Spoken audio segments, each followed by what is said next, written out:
बच्चों, स्वागत है आप सभी बच्चों का अभिदय एकेडमिक क्लासेस में। आज हम लोग स्टार्ट करने वाले हैं हमारा डीएनए। हम कल पढ़ रहे थे इसी चीज़ को, और डीएनए में हम क्या समझ रहे थे कि हमारा डीएनए का जो ये स्ट्रक्चर है ना, ये जो हमारा डीएनए का प्यारा सा स्ट्रक्चर है, इस डीएनए के स्ट्रक्चर को हम बनाएंगे कैसे, है ना।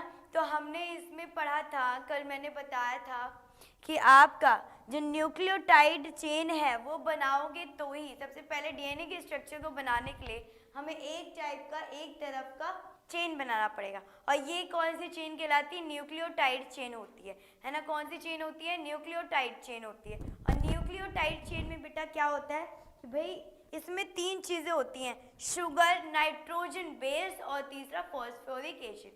शुगर हम पढ़ रहे थे, शुगर को मैंने आपको काफ़ी चीज़ें बता दी थी। शुगर में हम सभी ने लिया था क्या, यहाँ पे एक डायग्राम हमने पढ़ा था ये वाला। यहाँ पे ऑक्सीजन था, ऐसे ये वाला स्ट्रक्चर याद है। ये किसका स्ट्रक्चर था? Deoxyribose pentose sugar. ठीक है, क्या है ये बेटा? Deoxyribose pentose sugar. ठीक है, और ये स्ट्रक्चर कुछ इस प्रकार से था। क्या था ये? यहाँ पे H जुड़ा था, यहाँ OH जुड़ा था, यहाँ पे H, यहाँ पे H, यहाँ पे, क्योंकि इसमें डिऑक्सी क्यों, एक हाइड्रोजन की इसमें कमी थी इस वजह से, है ना। और फिर यहाँ पे ऐसे करके क्या जुड़ा था, यहाँ CH3OH, है ना। मैंने ये वाला स्ट्रक्चर आपको बताया था ना। अब यहीं पे मैंने बोला था बेटा कि यहाँ पे ये पहली चेन के पास यहाँ पे कुछ जुड़ा हुआ था। क्या जुड़ा था? हमारा नाइट्रोजनस बेस जुड़ा हुआ था, है ना, जो जिसका स्ट्रक्चर क्या था, हेक्सा पेंटाम करके था ना। इस टाइप का कुछ स्ट्रक्चर था, याद करो, कुछ इस तरीके का स्ट्रक्चर था हमारा। यही स्ट्रक्चर हमने पढ़ा था ना। ये स्ट्रक्चर जो है इसमें जुड़ेगा कैसे? एक हमने यहाँ पे फॉस्फोरिक एसिड का पढ़ा था, ये वाला, है ना। ये स्ट्रक्चर इसमें जुड़ेगा कैसे बताओ, है ना। PO4 यही था ना हमारा, क्या था? Phosphoric acid. जब हम फॉस्फोरिक एसिड को बना रहे थे तो हमारा एक तरफ क्या जुड़ा था? OH जुड़ रहा था, है ना, और एक तरफ हमारा मतलब यहाँ पे PO4 थे, है ना, इधर भी OH जुड़ रहा है, सॉरी, इधर भी OH जुड़ रहा था। 1 2 3 4, एक तरफ इधर ऑक्सीजन जुड़ रहा था, है ना। दिख रहा है ये स्ट्रक्चर? दिख रहा है कैसे जुड़ रहा था? इसी चीज को हम आज समझेंगे। चलो सुंदर सुंदर बनाते हैं, क्योंकि सुंदर सुंदर बनाएंगे तभी हमें सुंदर सुंदर समझ आएगा। ये हमारा क्या है? डाइऑक्सी, क्या है बेटा? ये हमारा शुगर है ना, डाइऑक्सीराइबोज पेंटोन शुगर। क्या है ये? डाइऑक्सीराइबोज पेंटोन शुगर। तो यहाँ पे हमारा क्या हो रहा है? यहाँ पे हमारा, अगर हम चाहें तो भाई यहाँ पे एक हम जोड़ रहे थे, है ना, भाई इसको अच्छे से बनाओ तो ये बनेगा ना, ऐसे।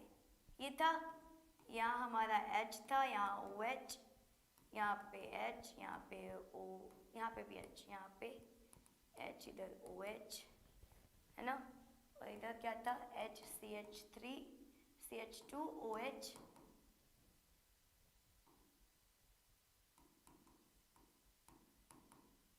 ठीक है, समझ आया? दिखा यहाँ पे OH। अब यहाँ पे मैंने बोला था क्या, एक नाइट्रोजन बेस यहाँ पे जुड़ेगा, यहाँ पे एक नाइट्रोजन बेस जुड़ेगा। तो ये नाइट्रोजन बेस किस प्रकार से जुड़ेगा, अब इस चीज को देखते हैं हम। सबसे पहले यहाँ पे फॉस्फोरिक चेन, और यहाँ पे ये पहला, दूसरा, तीसरा, चौथा, पांचवा, यहाँ पे क्या जुड़ेगा? पांचवें नंबर पे यहाँ पे जुड़ेगा आपका बेटा फॉस्फोरिक चेन। ठीक है, जो कि इस टाइप का कुछ स्ट्रक्चर है ना। कैसा स्ट्रक्चर है ये? और यहाँ पे ये ऑक्सीजन से यहाँ पे CH2, ऐसे दिख गया, कुछ इस प्रकार से ये जुड़ा रहेगा। ये क्या है? ये जो जिस बॉन्ड से ये जुड़ा है ना बेटा, इस बॉन्ड को बोलते हैं, क्या बोलते हैं? फॉस्फोईस्टर बॉन्ड। इस बॉन्ड को क्या बोलते हैं? Phospho ester bond. ठीक है, इसको इस बॉन्ड को क्या बोलते हैं बेटा? फॉस्फो ईस्टर बॉन्ड कहते हैं। ठीक है, और ये वाला बॉन्ड जो यहाँ से ये वाला जो न्यूक्लिक बेस को है ना, नाइट्रोजनस बेस को जोड़ता है, इस बॉन्ड को क्या बोलते हैं? एन ग्लाइको, है ना, कल हम लोग यही पढ़े थे, N glycosidic acid, N sorry acid कह रही हूँ, बॉन्ड, एन ग्लाइकोसिडिक बॉन्ड। अब सोचो, अगर हमें एक मतलब डीएनए की चेन बनानी है तो कुछ चेन ऐसे होती है ना, ये कुंडलित होते हैं आपस में, क्या होते हैं? ऐसे कुंडलित होते हैं। तो अगर हमें ऐसी चेन बनानी तो इसको और लंबा करना पड़ेगा, है ना, इसको और लंबा करेगा। चलो इसको और जोड़ते चलते हैं, है ना, यहाँ पे इसको जोड़ देते हैं ताकि ये कुछ सुंदर सुंदर हमें दिखे, है ना। चलो बनाए अब हम इसका सुंदर सा स्ट्रक्चर, पहले तो बनाए।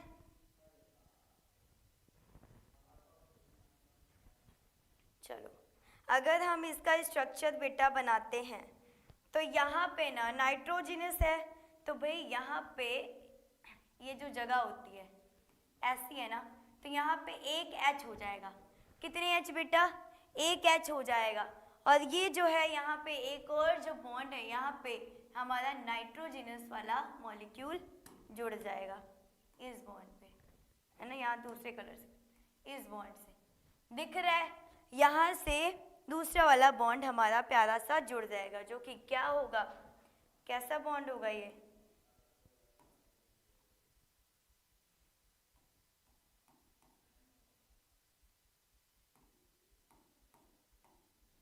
ठीक है, कुछ इस प्रकार का बॉन्ड है।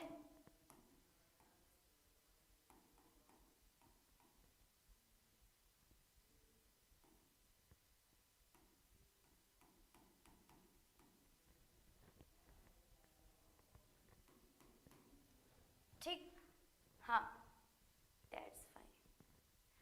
ठीक है, ये बॉन्ड याद है ना बेटा? ये कौन सा बॉन्ड है?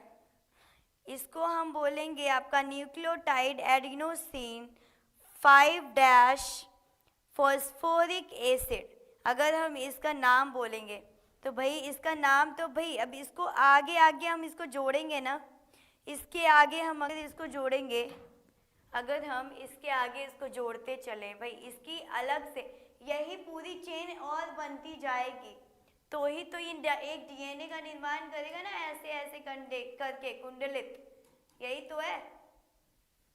चलो बनाते हैं। अब इसके नीचे एक और ये बना दो, एक और, यहाँ से क्या जुड़ा बेटा? यहाँ से क्या जुड़ा आपका? वापस से यहाँ पे CH2 था, इधर ऑक्सीजन, इधर P, इधर OH, है ना, ये OH दिख गया, दिख गया ना बेटा? अब अगर इसको जोड़ते हैं तो ये जो है इससे किस प्रकार से जुड़ा होता है? ये जो चेन है, ये दूसरी वाली जो हमने बनाई, ये जो चेन है ना, अगर हम इधर भी कर दे तो ये भी कुछ इस प्रकार से ही जुड़ा रहेगा ना।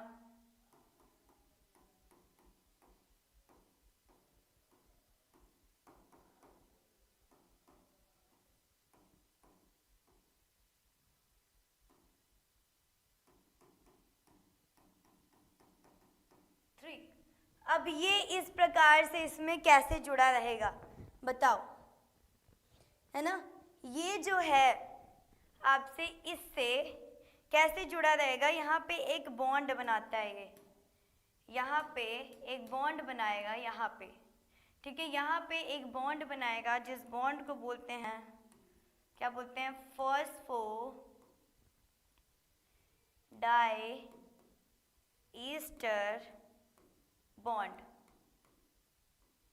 क्या बोलते हैं? Phosphodiester bond. कौन सा बॉन्ड है बेटा? ये फॉस्फोडाई ईस्टर बॉन्ड।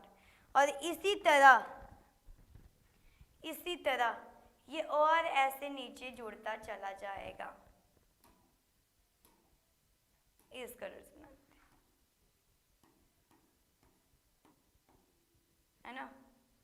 ऐसा और भी स्ट्रक्चर ऐसे जोड़ता चला जाएगा।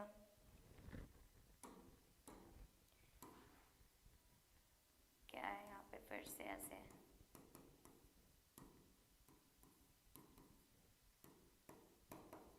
दिखा ये स्ट्रक्चर हमारा, फिर इधर भी ऐसे ही जुड़ जाएगा।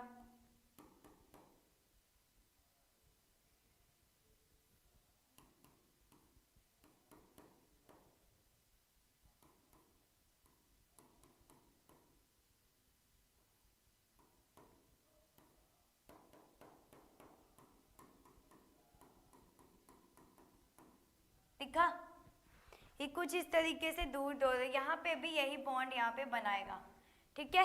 तो इस कुछ तरीके की ऐसी चेन होती है। अब इस चेन को क्या बोलते हैं, इस चेन को क्या बोलते हैं बेटा, इस चेन को क्या बोलते हैं? पहले तो काउंटिंग अगर करते हैं 1 2 3 4 और ये 5, ये हमारा किससे जुड़ा हुआ है? 5 से जुड़ा है।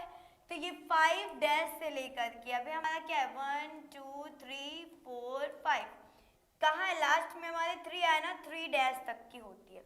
5 डैश से शुरू होके 3 डैश तक की ये जाती है ना। और यही चेन, अगर आपको डीएनए चेन सीखनी है तो भाई इसको अच्छे से समझना पड़ेगा, है ना। समझ आया? इतनी सी बात आपको यहाँ पे क्लियर हुई कि हमने क्या किया, इसी चेन को दोबारा बना दिया और इनको यहाँ पे फॉस्फोडाइईस्टर बॉन्ड से जोड़ दिया। कौन से बॉन्ड से जोड़ा बेटा? 1 नंबर का क्वेश्चन बन जाता है, फॉस्फोडाइईस्टर बॉन्ड से जोड़ दिया। इतनी बात क्लियर। अब इससे जोड़ने के बाद क्या करेंगे बेटा, यहाँ पे 5 डैश टू 3 है ना, अब यही चेन दोबारा इधर, क्योंकि हमने अभी सिर्फ इसको एक चेन ही बनाया, सिर्फ एक चेन ही बनाया, है ना। वो भी एक चेन कैसे बनाई हमने एक चेन सीधी सीधी बना दी, अभी सिर्फ सीधी सीधी। और ये ना आपस में कुंडलित होते हैं, इस प्रकार से ना जुड़े होते हैं। जब इस प्रकार से जुड़े होंगे तो मतलब ये ऐसे नहीं है, ये टेढ़ा मेढ़ा सा ऐसे ऐसे, है ना, एकदम ऐसे से जुड़ा हुआ है। और इसी के बगल में एक और होता है, कुछ इस प्रकार से इससे जुड़ा होता है ना। ये होता है डीएनए का स्ट्रक्चर। इस प्रकार से आपको डीएनए का स्ट्रक्चर दिखाई पड़ता है। और जब इस प्रकार का डीएनए का स्ट्रक्चर है तो भाई अब इसको उल्टा अगर हम इसका चेन बनाएंगे, है ना, अगर हम इसका उल्टा चेन बनाएंगे, देखो इतनी बात आपको यहाँ पे क्लियर हो गई ना कि ये चेन कैसे बनेगा। अब मैं इसको कुछ सिंपल वे में आपको बताती हूँ कि सिंपल स्ट्रक्चर इसका बना के देखते हैं। सिंपल स्ट्रक्चर, है ना, जस्ट ओनली फॉर स्टडी, है ना, कि इसको स्ट्रक्चर बस ऐसे कर देते हैं, ठीक है। यहाँ पे ये, अब यहाँ पे P वाला हमारा बॉन्ड जुड़ गया, ठीक है। फिर यहाँ पे P वाला बॉन्ड जुड़ गया, ठीक है। यहाँ पे याद है ना बॉन्ड का नाम, दोबारा बार बार नहीं भूलूंगी मैं। फिर ये कुछ इस प्रकार से ऐसे जुड़ा हुआ है। फिर यहाँ पे एक और स्ट्रक्चर है, ठीक। फिर यहाँ पे P जुड़ा हुआ है, कौन से बॉन्ड से? इस बॉन्ड से। दिख गया ये स्ट्रक्चर, दिख गया। और यहाँ पे क्या था बेटा, ये 5 डैश से 3 डैश था, याद है इतनी बात। अब हमें इसका उल्टा चेन, अब देख लो यहाँ पे न्यूक्लियो, हमें यहाँ पे क्या नाइट्रोजन बेस को जोड़ना है। नाइट्रोजन बेस हमने पढ़ा था क्या, जो हमारा एडेनिन था, ग्वानिन या फिर कुछ भी ले लो, चलो यहाँ पे, है ना, यहाँ पे कुछ भी ले लो, चलो कुछ भी ले लेते हैं हम लोग, कौन से कलर से ले, यहाँ पिंक लेते हैं, है ना। मान के चलो यहाँ पे आपका एडेनिन जुड़ गया, यहाँ पे आपका ग्वानिन जुड़ गया, यहाँ पे आपका एडेनिन फिर से जुड़ गया, ठीक है। ऐसे ही और बाकी स्ट्रक्चर के ऐसे ऐसे ही जोड़ते चले जाओ, है ना। चलो इसको थोड़ा और बड़ा कर देते हैं, 4 चेन कर लेते हैं। एक स्ट्रक्चर यही चीज़ ना ऊपर बना देते हैं, नीचे तो जगह नहीं है, नीचे जगह नहीं है, तो चलो ऊपर बना देते हैं।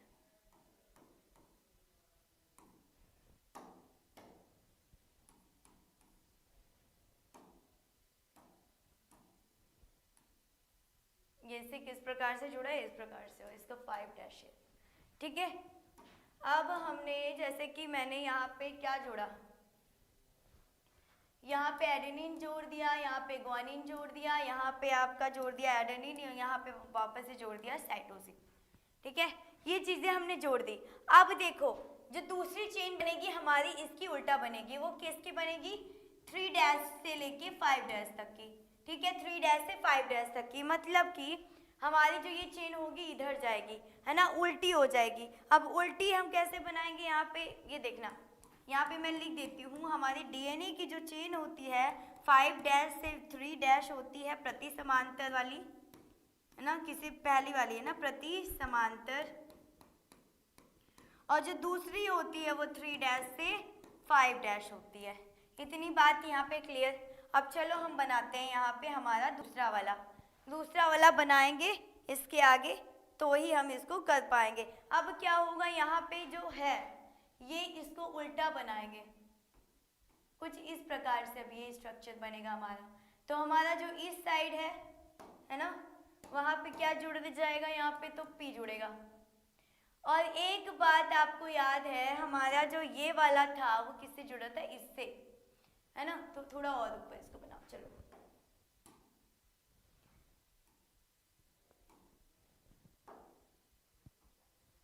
ऑरेंज कलर हो गया।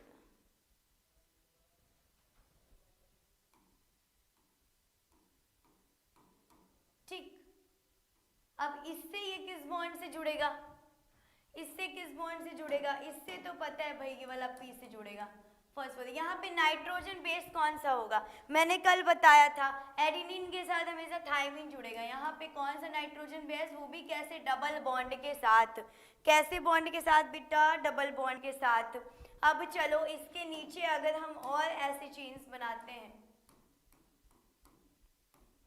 है ना, ये वाला भी किसी से जुड़ेगा, और ये वाला तो हमें पता है भाई फॉस्फोरिक एसिड से जुड़ेगा। ये वाला हमारा किस चेन से जुड़ेगा? ग्वानाइन के साथ हमेशा कौन सी चेन जुड़ती है बेटा? साइटोसिन जुड़ेगा। और किस कैसे भाई? ट्रिपल बॉन्ड के साथ जुड़ेगा। इतनी बात क्लियर हो गई? इतनी बात क्लियर हो गई। अब यहाँ पे एक और बनाओ, इसमें भी पता है मैम हमें यहाँ पे फॉस्फोरस जुड़ेगा, और फिर यहाँ पे भाई मैंने क्या बोला था, इसके साथ क्या जुड़ेगा? हमेशा थायमिन जुड़ेगा।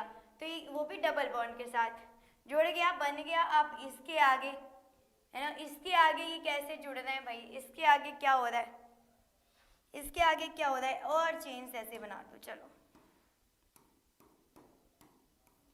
इसके आगे जोड़ दो। इसके आगे क्या हो रहा है? ये ट्रिपल बॉन्ड के साथ ग्वानिन से जुड़ेगा, है ना, इधर से, और यहाँ पे फॉस्फोरिक बॉन्ड के साथ जुड़ेगा। इतनी बात क्लियर? और ये आपस में भी जुड़े रहेंगे, ये भी मत कहना, ये आपस में भी बेटा क्या होंगे? जुड़े रहेंगे। ठीक है, आपस में भी बॉन्ड बनाएंगे। और ये कौन सा स्ट्रक्चर बना? 3 डैश से लेके 5 डैश तक। ठीक है, 3 डैश से 5 डैश तक। क्लियर हुई बात? ये वाली बात बेटा यहाँ पे क्लियर हो गई। ये हमने ये कौन सा, ये क्या है? Structure of DNA. It is a structure of DNA. हमने यहाँ पे डीएनए की श्रृंखला बना ली। सोचो, हमने यहाँ पे सच में डीएनए की श्रृंखला बना ली, जो बच्चों को बहुत टफ लगती है। और देखो हमने इसको तोड़ के फोड़ के अलग से बना लिया। तो ये बात आपको क्लियर होनी चाहिए, डीएनए का स्ट्रक्चर आपको बनाना आना चाहिए। ये डीएनए का स्ट्रक्चर आपके पेपर में आ जाता है, बच्चे फिर कंफ्यूज हो जाते हैं। अब मैं आपको यहाँ पे डीएनए का स्ट्रक्चर थोड़ा सा और अलग से बताती हूँ। ये इतनी बात क्लियर? अभी मैं बताऊंगी ये आपस में किस प्रकार से जुड़े हैं भाई। ये तो अभी हमने सीधा सीधा पढ़ा, सीधा सीधा बना लिया। अब ये आपस में ऐसे कुंडलित हैं, अगर एकदम आपस में एकदम टुकड़े पुकड़े हैं, तो भाई ऐसी चीज को भाई ये अलग होगा तो कैसा दिखेगा? कुछ इस प्रकार से। सीधा है तो ऐसा दिख रहा है, सीधा है तो ऐसा दिख रहा है ना। हमने बताया यहाँ पे दिख रहा है ना, ये डबल बॉन्ड से जुड़ा हुआ है, ये भी डबल बॉन्ड से जुड़ा हुआ है, ये वाला हमारा ट्रिपल बॉन्ड से जुड़ा हुआ है। ये सब दिख रहा होगा आपको, है ना, दोबारा बनाने की जरूरत नहीं। वही चीज है, ये बस इस प्रकार बनी है, मैंने ऐसे बना दी थी, है ना, समझ गए? द्विकुंडलीय का मतलब इसका जो वो किया था, वो किसने किया था बेटा? हमारे वॉटसन और फ्रिक ने इसको खोज की थी। इसकी खोज किसने की थी? वॉटसन एंड फ्रिक ने की थी इसकी खोज। हमने पहले में ही बता दी थी मैं कल, तो दोबारा नहीं बताऊंगी। और ये जो आपको दिख रहा है ना, ये यहीं पे आपके एडेनिन, साइटोसिन, थायमिन और ये सब चीज़ें जुड़ी होती हैं। ये जो कलरफुल स्ट्रक्चर दिख रहा है जिसे कहते हैं बेस जोड़ा। क्या कहते हैं? बेस जोड़ा। है ना, नाइट्रोजन बेस का जोड़ा बनाते हैं, है ना। ये होता है आपका बेस जोड़ा। क्या है ये बेस जोड़ा? अब यहाँ पे ये जो है ना, ये है ना, ये आपस में आया। क्या है ये? शर्करा फॉस्फेट आधार, जिसे बैकबोन कहते हैं। क्या कहेंगे? बैकबोन। और यहाँ पे क्या है? एडेनिन से थायमिन जुड़ रहा है और ग्वानिन से क्या जुड़ रहा है बेटा? साइटोसिन जुड़ रहा है। ठीक है, मैंने बताया यही है। एडेनिन को ए से डिनोट कर रहे हैं, थायमिन को टी से, और ग्वानिन को जी से, और साइटोसिन को सी से। इतनी बात क्लियर? इतनी बात क्लियर? ये डायग्राम आपको क्लियर हो गया होगा। अब अगर हम इसके आगे चलें बेटा, अगर हम इसके आगे चलें तो हमें क्या मिलेगा? हम इसके आगे चले तो हम इसको डायग्राम के थ्रू, अब देखो सिंपल डायग्राम बनाते हैं। Sorry, 1 second, just give me my 1 minute. ऐसे मल्टी कलर का यूज करेंगे तभी हमारा डायग्राम जो है प्यारा प्यारा सुंदर सुंदर बनेगा। अब क्या है, मान के चलो मैं ग्रीन कलर से डिनोट कर रही हूँ एडेनिन को। यहाँ पे एडेनिन जुड़ गया हमारा, यहाँ पे जुड़ गया, यहाँ पे जुड़ गया, यहाँ पे जुड़ गया, यहाँ पे जुड़ गया, यहाँ पे जुड़ गया। ऐसे ऐसे हमारे एडेनिन जुड़े हुए हैं, है ना। एडेनिन को इससे डिनोट कर दिया। मान के चलो भाई थायमिन जो है हमारा बेटा, जो हमारा थायमिन है, थायमिन को हम किससे डिनोट करें? ग्रीन कलर से, सॉरी पिंक कलर से। तो हमारा थायमिन यहाँ पे जोड़ते चले जाओ। हमेशा थायमिन किससे जुड़ेगा? एस से जुड़ेगा। ठीक है, अब हमारा साइटोसिन ले लो बेटा ऑरेंज कलर से। साइटोसिन जो है हमारा ऑरेंज कलर से ले लो, समझते जाओ।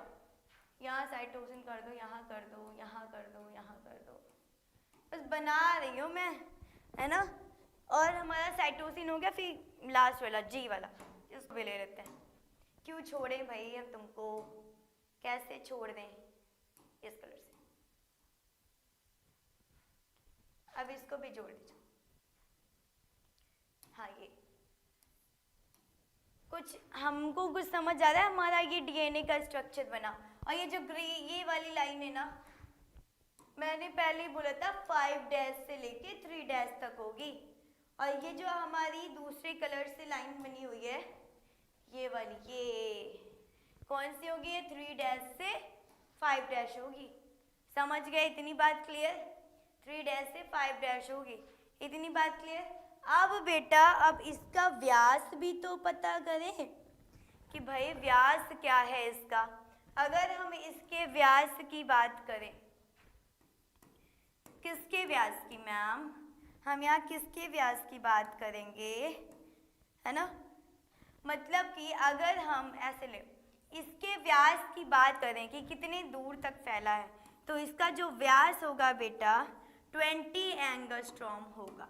क्या होगा? 20 एंगस्ट्रॉम होगा। और अगर हम इसकी भाई एक कुंडलीय रचना की बात करें, एक कुंडलीय रचना इतनी, इसको एक कुंडलीय रचना होती है, ये कितनी होती है? 34 एंगस्ट्रॉम, जिसमें कि 10 नाइट्रोजन बेस जुड़े होते हैं। एक कुंडलित संरचना में 5 जुड़े होते हैं। कितने बेटा? ये जो पूरी एक जुड़ी है ना, ये पूरी यहाँ से लेके यहाँ तक, ये जो पूरी जुड़ी ना, ये एक कुंडलित संरचना है। और एक कुंडलित मतलब पूरे में 10 जुड़े होंगे, 5 इसमें होंगे, 5 इसमें होंगे, है ना। एक यहाँ पे और बना देती हूँ, ये वाला। हाँ, 5 इसमें होंगे, 5 उसमें होंगे, दिख गया ना। 10 नाइट्रोजन बेस यहाँ पे बनते हैं। कितने?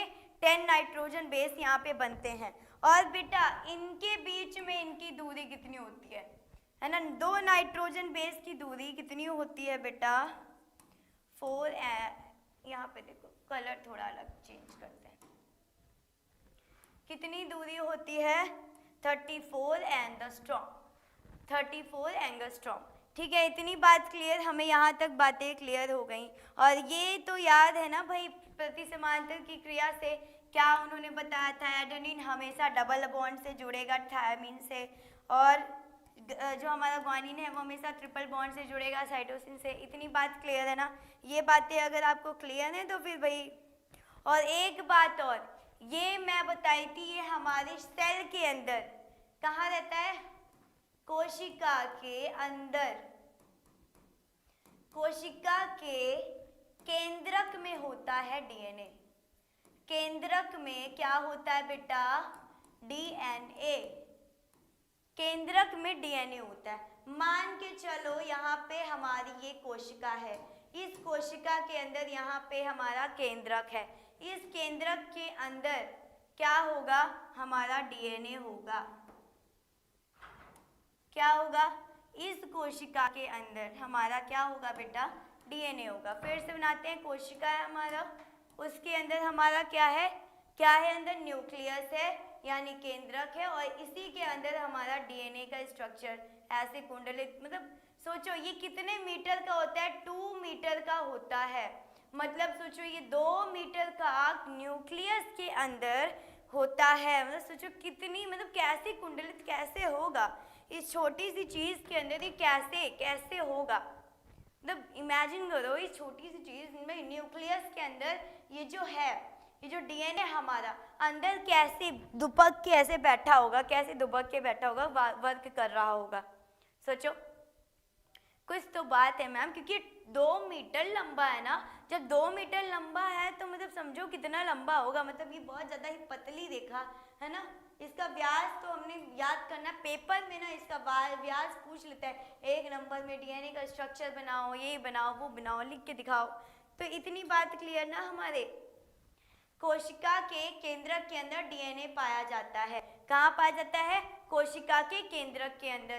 अब अगर हम आगे बढ़े तो चलो कुछ थ्योरी को पढ़ लेते हैं जो हमारे यहाँ पे दी हुई है ना। डीएनए का द्विकुंडलित सिद्धांत किसने दिया था भाई, मैंने बताया था आपको। डीएनए की संरचना को समझाने के लिए वैज्ञानिक वॉटसन एंड क्रिक ने एक मॉडल प्रस्तुत किया, जिसके लिए 1962 में उन्हें नोबेल पुरस्कार मिला था। नोबेल पुरस्कार मेन है, पेपर में पूछ लेगा कि नोबेल पुरस्कार वॉटसन क्रिक को कब मिला था, या फिर डीएनए के लिए की संरचना के लिए नोबेल पुरस्कार किसको मिला था, ये वो भी कैसी संरचना भाई, क्या है, द्विकुंडलित। द्विकुंडलित मतलब एक कुंडली, मतलब ऐसे, और द्वि हो गई तो मतलब ऐसे, समझ आया, द्विकुंडलित भाई, समझ गए होगे। डीएनए मॉडल की संरचनात्मक विशेषताएं बतानी है। क्या कह रहे हैं, डीएनए में 2 पाली न्यूक्लियोटाइड श्रृंखलाएं होती हैं भाई, हाँ हमने पढ़ी थी, है ना। 2 पाली न्यूक्लियोटाइड श्रृंखलाएं सर्पिल रूप से कुंडलित होकर एक दूसरे से प्रति समांतर जुड़कर द्विकुंडलित संरचना बनाते हैं। हाँ मैम बनाते हैं, हमने अभी यही पढ़ा था। 2 श्रृंखलाओं के नाइट्रोजन क्षार आपस में हाइड्रोजन बॉन्ड बनाते हैं और इसी के द्वारा जुड़े होते हैं, जिसमें यहाँ पे ए का भी मतलब मैंने बताया था, इसका भी मतलब बताया था। आपस में है ना, second hydrogen, 2 hydrogen double bond की बात कर रहा है ना, और यहाँ पे ट्रिपल बॉन्ड की बात कर रहा है, समझ गए ना, 3 हाइड्रोजन के बॉन्ड से है ना, ट्रिपल बॉन्ड की बात कर रहा है। इतनी बात क्लियर, हमारे में ये क्लियर हो गया मैम, ये इतना समझ गए हम, है ना, इतना समझ गए। अब ये देखो कुंडली का पैकेजिंग क्या है भाई, बड़ा टेढ़ा मेढ़ा सा लिखा है, अभी वही चीज़ है भाई, मैंने बताई थी कितने एंगस्ट्रॉम होती है ना, पूरी उसकी मैंने बता दी थी। ठीक है, आज के लिए इतना ही भाई बेटा, आज के लिए इतना ही, है ना। अब 5 मिनट्स या 10 मिनट्स का ब्रेक ले लो, इसके बाद आपकी आगे की क्लास चलेगी। आपको कोई दिक्कत तो नहीं, इतना कंप्लीट हो गया हमारा। अब इसके आगे हमने पढ़ना है, क्या पढ़ना है भाई, हमने यहाँ पे कुंडलित की संरचना पढ़ ली, है ना, ये संरचना हमने पढ़ ली, इसके आगे हमें काफ़ी चीज़ें अभी पढ़नी है ना भाई। अब मैं बताऊंगी, इसके आगे मैं बताऊंगी कि ये क्या होता है हमारा, यहाँ पे जब मतलब हमारा जो कोशिका है उसके अंदर जो यहाँ पे केंद्रक है, इस केंद्रक के अंदर जो हमारा क्या डीएनए है, क्या है यहाँ पे जो डीएनए भरा पड़ा है, जो कि 2 मीटर का है वो इसके अंदर कैसे रह पा रहा है, क्योंकि ये इतना लंबा है। तो मतलब किस प्रकार से ये ऐसे गोल मोल सा होगा, है ना, कैसे होगा पता नहीं, है ना। यहाँ पे थोड़ा अच्छे से बना देती हूँ, नहीं तो भूल जाओगे। कुछ इस प्रकार से संरचना कैसे है ये इसके अंदर, ये हम इसको कल पढ़ेंगे। ठीक है, इतनी बात क्लियर, इतनी बात क्लियर। ठीक है, अब ये लेक्चर्स भी मतलब ये तो 5 नंबर के क्वेश्चंस में ज़्यादातर बढ़ के आता है, और मैं बता दूँ भाई ये इम्पॉर्टेंट भी है, तो मतलब समझ जाओ। तो ये होगा आई थिंक 5 नंबर के क्वेश्चंस में अगर बन के आता है तो ये चैप्टर मुझे लगता है अभी इसमें 2-3 लेक्चर्स और लूँगी मैं, ये चैप्टर फिनिश करवा दूँगी, फिर इसके बाद MCQ सेशंस, उसके बाद नेक्स्ट चैप्टर। तो be focused on your studies, क्योंकि आगे आपके बोर्ड्स आने वाले हैं, दिसंबर मंथ स्टार्ट हो गया है, और जल्द से जल्द हमें ये कोर्स कंप्लीट करना है। बेटा नंबर तो पाने हमें ना, नंबर पाने हमें। चलो आज के लिए थैंक यू।